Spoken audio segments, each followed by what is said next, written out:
Hello friend, welcome to my YouTube channel math solution. आज हम beta function का एक और प्रॉब्लम लेंगे। इसके पहले भी हमने प्रॉब्लम लिए जो यही प्रॉब्लम से रिलेटेड है, क्योंकि ये प्रॉब्लम में क्या था। ये प्रॉब्लम में 3 to 7 है। इसके पहले वाला जो प्रॉब्लम था वो ए से लेके बी तक, ठीक है ना। फिर वो जो था ना, वो जनरल क्वेश्चन था। ये नंबर वाला कांस्टेंट वाला क्वेश्चन है। अगर यहाँ पे ए का रोल कौन प्ले कर रहा है, 3 प्ले कर रहा है, और बी का रोल कौन प्ले कर रहा है, 7 प्ले कर रहा है। सबसे पहले क्वेश्चन इस तरह आता है, देख लेना। इवेल्युएट या शो दैट वट एवर, तो इवेल्युएट का क्वेश्चन है, तो evaluate 3 to 7 under root x minus 3 7 minus x d x. तो एक्स माइनस 3 7 माइनस एक्स, सबसे पहले रूट हटा देंगे। जैसे ही रूट हटा तो इसका पावर क्या आ जाएगा, 1/2 आ जाएगा। अलग अलग कर दो, क्योंकि रूट हटा तो पावर 1/2 होता। अगर रूट एक्स है, इसको ये रूट हटाना है आपको, तो एक्स का पावर 1/2 हो जाता। ये बेसिक नॉलेज है, 8वीं में पढ़े थे आपने, मान ली। ठीक है ना। अब आ जाओ इधर। अब ये फॉर्मेट आ गया। ये क्वेश्चन देखते थे, क्लियर समझ में आ गया आपको कि ये ए से लेके बी वाला प्रॉपर्टी वाला क्वेश्चन जो आपने पहले पढ़ा है। तो हमको किस में कन्वर्ट करना पड़ता, तो कन्वर्ट किसको करना पड़ेगा देखना। तो यहाँ पे देखेंगे 0 से लेके 1 तक, 0 से लेके 1 तक x raise to m minus one, 1 minus x raise to the power n minus one d x. फिर हमको कैसा पता चलेंगे कि इसी में लेके जाओ, क्योंकि ये तो कांस्टेंट वाला क्वेश्चन है, क्लियरली समझ में आना चाहिए कि 0 से 1 तक लेके जाना है आपको। कांस्टेंट लिमिट है, लिमिट क्या है इसके अंदर, कांस्टेंट है। तो आपको समझ में आना चाहिए कि आपको 0 से लेके 1 तक जाना पड़ेगा। कहाँ तक लेके जाना पड़ेगा, 0 से लेके 1 तक। फिर यही फॉर्मेट जो आपको मैंने हमेशा बताया, x raise to m minus one, 1 minus x raise to the power n minus one, इस तरह हमको सॉल्व करेंगे। तो अब क्या कर सकते हैं हम लोग, तो सबसे पहले हमने सब्स्टिट्यूशन। फिर मैंने आपको पहले ही बोला ऐसा सब्स्टिट्यूशन चाहिए मेरे को जिससे 0 से 1 लिमिट आ जाए, 0 से 1 लिमिट आ जाए। तो मैंने आपको इससे पहले प्रॉब्लम लिया तो क्या लिए थे हमने, x is equal to a plus b minus a into z. अब a का वैल्यू तो यहाँ 3 है, तो 3 प्लस बी माइनस ए बोले तो 7, 7 माइनस 3 इंटू जेड। ठीक है। फॉर्मेट पूरा सेम ही है, कॉमन है सॉल्व करने की प्रोसीजर। बट ये सॉल्व हो जाएगा, पहले वाला सॉल्व नहीं हो रहा क्योंकि दोनों वैल्यू अननोन था, ए और बी। बट यहाँ पे तो है, सॉल्व हो सकता। 7 माइनस 3 4 होता, आपको पता है 7 माइनस 3 4 होता। तो ये सॉल्व हो रहा, पहला क्वेश्चन नहीं हो रहा। इस तरह आया। ठीक है। अगर ये एमसीक्यूज में पूछा तो आपको डायरेक्ट फॉर्मूला याद है, फॉर्मूले में वैल्यू रखो, put the value and get the answer. उस तरह आप सॉल्व कर लेंगे जो पहला क्वेश्चन पढ़े हमने इसके पहले, वैसे ही सॉल्व करेंगे तो आप लोग का डायरेक्ट फाइनल आंसर आएंगे। लेकिन अगर यूनिवर्सिटी के पेपर में पूछा तो आपको सॉल्व करना पड़ेगा by this method. Now I am going to solve. Differentiate with respect to Z लो, ये आ जाएगा D X by D Z. ठीक है, एक्स का डेरिवेटिव होगा विथ रिस्पेक्ट टू जेड से D X by D Z आ जाएंगे। और यहाँ पे 3 का डेरिवेटिव कितना आ जाएगा, 0 आ जाएगा, कांस्टेंट है इसलिए। और z का डेरिवेटिव आ जाएगा 1, z का डेरिवेटिव क्या है, 1 है। फिर इसको इधर भेज दो। तो dx is equal to 4dz, dx is equal to 4dz। ठीक है। तो ये तो हो गया, dx को कन्वर्ट कर दिया आपने 4dz में। अब ये लिमिट को भी कन्वर्ट करेंगे। लिमिट किस तरह कन्वर्ट होंगी, तो मैं डायरेक्ट ओरली लिखूंगा, ताकि आसान ही है प्रॉब्लम, इसलिए ओरली लिख रहा हूँ। चेक करना सर, ओरली क्या लिख रहे हैं। एक्स का लिमिट क्या है, ये जो लिमिट है ये तो एक्स का लिमिट है, क्या है, 3 से लेके 7 तक। ये 3 हो गया, ये 7 हो गया। अब मुझे z का लिमिट चाहिए। क्यों सर, क्योंकि क्वेश्चन कन्वर्ट हुआ z के अंदर। तो जब आप x का वैल्यू 3 रखेंगे तो यहाँ 3 रखेंगे। तो जैसे आप यहाँ रखो 3 3 रखे, तो 3 इंटू 4z, 3 3 कैंसल, यहाँ 0 बचा, 4z, then z is equal to 0 आ गया, z इज इक्वल टू 0 आ गया। फिर आप z के जगह, सॉरी x के जगह 7 रख दो, नॉट z की जगह, क्योंकि ये लिमिट x का है। यहाँ पे x की जगह 7 रख दो, ये 7 रख दिया आपने। समझाने के लिए बता रहा हूँ बेटा, ये 3 और ये 4z। अब ओरली 7 माइनस 3 कितना होता, 4 होता। 7 माइनस 3 4 हो जाता। 4 is equal to 4z, z 4 4 cancel, तो z का वैल्यू कितना आ गया, 1 आ गया। ये फॉर्मेट से आपको वैल्यू निकालने का रहता है। ठीक है ना। तो ये डायरेक्टली दिखेंगे। जब आप x का वैल्यू 3 रख रहे हो तो z का वैल्यू 0 आ रहा। जब आप x का वैल्यू 7 रख रहे हो तो z का वैल्यू 1 आ रहा। ठीक है, सॉल्व कर सकते, नहीं भी करे तो भी चलता है एग्जाम में। ठीक है, ये बता रहा हूँ एकदम बेसिक से। तो ये हो गया आपका, ये बेसिक हो गया आपका। अब आ जाओ इधर, यहाँ पे डी जेड था इस तरह। यहाँ पे देखेंगे x, अब इसको वैल्यू को रख दो, सभी वैल्यू रख देंगे अपन। क्या फॉर्मेट है, ये फॉर्मेट है। फॉर्मेट क्या है, 0 से लेके 1 बना, 3 से लेके 7 तक। एक्स का वैल्यू क्या है चेक करो, एक्स का वैल्यू है 3 + 4z, डायरेक्ट लिखो 3 + 4z -3, -3 कहाँ से आ गया, तो ये -3, ठीक है। अब उसका पावर कितना है सर, 1/2 है, डरना नहीं, 1/2 है। अब यहाँ पे आ गया 7 - x, 7 - x, तो ये x का वैल्यू ये है 3 - 4z। सर क्या करें, z में कन्वर्ट कर दे प्रॉब्लम को, ये 7 लिखना माइनस, तो ये 3 - 4z raise to the power 1/2। क्या बचा बेटा, तो सर dx बचा, ये लास्ट वाला dx किसके बराबर में, 4dz के, 4dz। एक एक स्टेप समझा रहा हूँ, एकदम जीरो से पढ़ा रहा हूँ, आप खुद चेक कर सकते हैं कैसे 1 बाय 1 प्रॉब्लम को सॉल्व कर रहा हूँ। और लाइन ऑफ थिंकिंग भी बता रहा हूँ कि आपने x = 3 + 7 - 3 × z ही क्यों रखे, या फिर आप इसको ऐसे भी पढ़ सकते हैं, x = lower limit plus upper limit minus lower limit into Z, ऐसा भी बोल सकते हैं हम लोग, तो ये सबसे बेस्ट रहेगा। तो ये जनरल अगर आप याद कर लेंगे, lower limit plus upper limit minus lower limit into Z, या कोई भी वेरिएबल लिए, तो आपका हमेशा ये फॉर्मेट के क्वेश्चन ऑटोमेटिक सॉल्व हो जाएंगे। तो जो भी आया लिमिट वो ले लेना, ठीक है ना, हमेशा याद करने की जरूरत नहीं। तो ये 3 और 3 कैंसिल हो गया, प्लस का 3 और माइनस का 3, इधर से 7 - 3 कितना होता, 4 होता। वो फॉर्मेट क्या बना, 0 से लेके 1 तक 4 का पावर 1/2, z का पावर 1/2। अब यहाँ पे आ जाएगा आपका 4 बचेगा, यहाँ पे ये देखो, ये 4 बचता, 4 - 4z, और ये 1/2, ठीक है। 4 - 4z, 4 कॉमन निकाल ले, जैसे तो 4 कॉमन निकाला तो 4 का पावर 1/2 आएगा, 1 - z का पावर भी क्या आ जाएगा, 1/2 आ जाएगा। सर ये 1/2 क्यों आ गया, ताकि इसका पावर क्या था 1/2, आपने 4 निकाले, 4 का पावर 1/2, तो 4 ⁻² आ गया, और ये 1 - z पावर 1/2, इस तरह। तो ये आ जाएगा आपका 4 ⁻², 1 - z का पावर 1/2, और ये हो जाएगा मेरा 4dz, 4dz, ठीक है।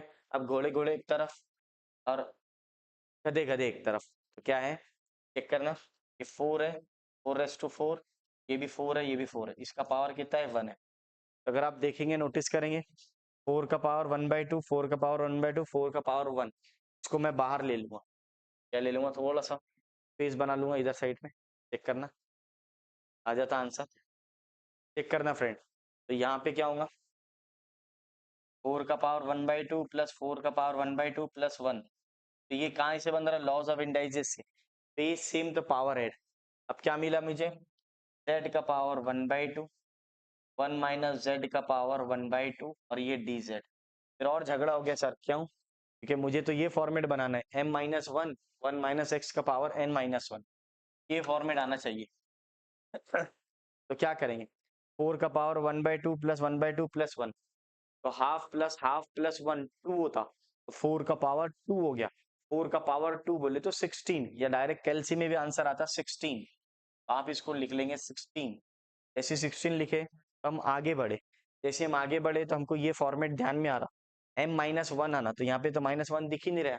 फिर मैंने आपको बहुत अच्छे से समझाया था, अगर नहीं दिख रहा तो आप कुछ नहीं करो, 1 प्लस करो और माइनस कर दो 1 से, तो डायरेक्ट आंसर आता। तो मैं यहाँ साइड में बताऊंगा, हाफ को +1 -1 कर दो, फिर जो भी नंबर, जो भी यहाँ पे नंबर है उसको, अगर नहीं आया -1 रेडीमेड नहीं मिला आपको, तो आपने कुछ नहीं करना, जो भी ये नंबर दिख रहा तो +1 और -1 कर देना। कोई भी कांस्टेंट भी आया, अगर mn भी आया तो +1 और -1 इसके पहले के प्रॉब्लम में किए। अभी क्या दिख रहा है यहाँ पर तो 1/2 दिख रहा, तो 1/2 +1 -1, तो 1/2 +1 -1 कितना हो जाएगा, 3/2 -1, 3/2 -1, तो 1/2 + 1 बोले तो 3/2 होता, कैल्शियम में रख लेना। जो बच्चों को नहीं आता, सर इंजीनियरिंग के बच्चों को ये ऐड करके भी नहीं आएगा क्या, अरे भैया नहीं आया तो बोल रहा मैं, आया तो क्या प्रॉब्लम है, आया तो लिख लो आप, ठीक है। 0 से 1, अब ये z का पावर आ जाएगा आपका 1/2, और 1/2 +1 -1 करे तो 3/2 -1 हो गया, तो ये आपका हो जाएगा 3/2 -1, और ये पोर्शन भी हो जाएगा 1 - z का पावर 3/2 -1, और ये dz, ठीक है। 3/2 -1 हो गया।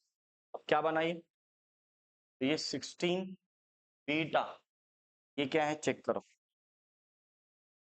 ये 3/2, और ये भी क्या है 3/2, ठीक है।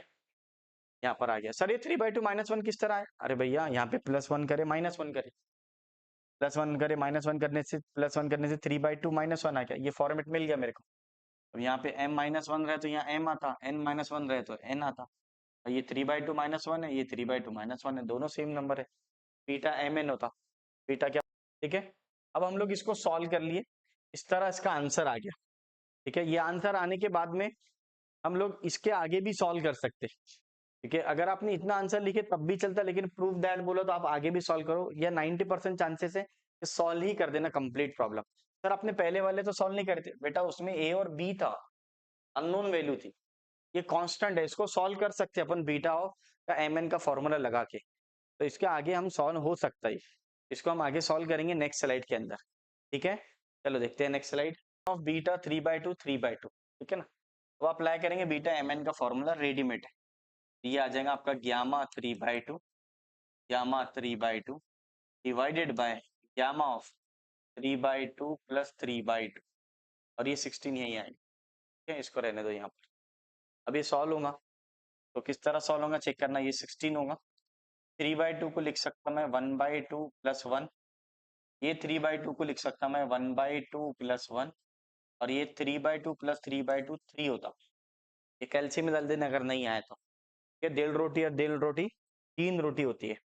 अब गामा ऑफ n+1 का फॉर्मूला, n+1 का फॉर्मूला क्या है, n गामा n होता, n गामा n, ये वाला भी होता, n फैक्टोरियल भी होता, बट n फैक्टोरियल नहीं लिखूंगा क्योंकि उसका काम नहीं है मेरे को, सर है ना नीचे, चलो ठीक है, ये लिख लेंगे अपन n फैक्टोरियल, देख लो इधर।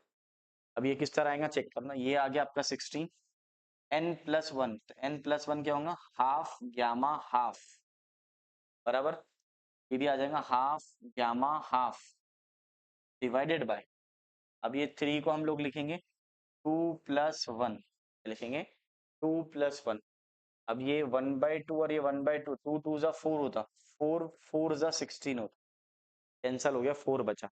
अब गामा ऑफ हाफ क्या होता, रूट पाई होता, ये साइड में लिख दे रहा हूँ, गामा ऑफ हाफ बोले तो रूट पाई, आपका आंसर कितना आ रहा चेक कर लो, ये 4 आ जाएगा, गामा हाफ बोले तो रूट पाई, गामा हाफ बोले तो रूट पाई डिवाइडेड बाय 2 + 1, 2 + 1 बोले तो 2 फैक्टोरियल भी होता, ये वाला फॉर्मूला। सर ये और ये इसमें डिफरेंस क्या है, अब ये क्या आया, फ्रैक्शन में आया, तो अब लोग ये फॉर्मूला अप्लाई करेंगे n गामा n, अगर नेचुरल नंबर है तो आप डायरेक्ट ये वाला n फैक्टोरियल वाला फॉर्मूला अप्लाई करेंगे, क्योंकि आप नोटिस करो n+1 is also called as n factorial, is also a n factorial, n+1 n gamma n भी होता, तो दोनों में डिफरेंस समझ में भी आ गया, आपके इसमें कॉन्सेप्ट भी क्लियर हो गया कि कब ये वाला फॉर्मूला अप्लाई करना है और कब ये, तो ये आपका 2 फैक्टोरियल हो जाएगा, क्या हो जाएगा बेटा, 2 फैक्टोरियल, ठीक है ना। अब 2 फैक्टोरियल 2 ही होता, तो मैं साइड में लिख लूंगा 4 × root pi into root pi, pi होता, root pi into root pi, pi होता, कैंसिल हो गया पाई, ठीक है ना, पाई स्क्वायर हो जाता हो, पाई स्क्वायर से चेक कर लेना, आपके लिए 0 से बता दे, सर ये भी पढ़ा दे रहे आप, पढ़ा दे रहा बेटा, क्या करना बच्चे, ये root pi into root pi, pi square हो जाएगा, स्क्वायर से ये रूट कैंसिल हो जाएगा, समझाने के लिए बता रहा, ये रूट पाई आ गया, ठीक है। अब डिवाइड बाय 2 फैक्टोरियल को 2 लिखता मैं, 2 × 1, 2 × 1, 2 फैक्टोरियल बोलते हो 2 × 1, तो ये हो गया, ये कैंसिल हो गया 2, that is 2 pi, this is your final answer. इस तरह आपको सॉल्व करेंगे, आपको प्रॉब्लम को सॉल्व करेंगे, और फॉर्मेट आपके समझ में आना चाहिए क्या है, फॉर्मेट हमेशा देखना चाहिए x-3 7 - x है, तो जो 3 है वो लोअर लिमिट है, 7 जो है अपर लिमिट है, क्वेश्चन का फॉर्मेट ऐसे ही रहेगा हमेशा, ठीक है। अब ये नंबर कोई दूसरा भी आ सकता है, तो दूसरा है तो आपको यही बनाएंगे अपन, 3 यानी lower limit plus 7 - x, upper limit -3 into z, not x भी बोल सकते, z भी बोल सकते, यहाँ पे z है इसलिए हम z बोलेंगे, ठीक है। अगर मान लो क्वेश्चन ये z के फॉर्म में आया तो कोई दूसरा सब्स्टिट्यूट करना पड़ेगा, ये x में है इसलिए मैंने z लिया, सर t ले लो, t कोई बच्चा t भी ले सकता, कोई प्रॉब्लम नहीं, आप t भी रख सकते, उसका कोई दिक्कत नहीं, यहाँ पे t⁻1/2 आएंगे, तो 1 - t⁻1/2 आएंगे, वेरिएबल चेंज कर सकते हैं आप, इस तरह प्रॉब्लम सॉल्व होगा। चलो मिलते हैं नेक्स्ट वीडियो में, वीडियो पसंद आया तो लाइक शेयर एंड सब्सक्राइब।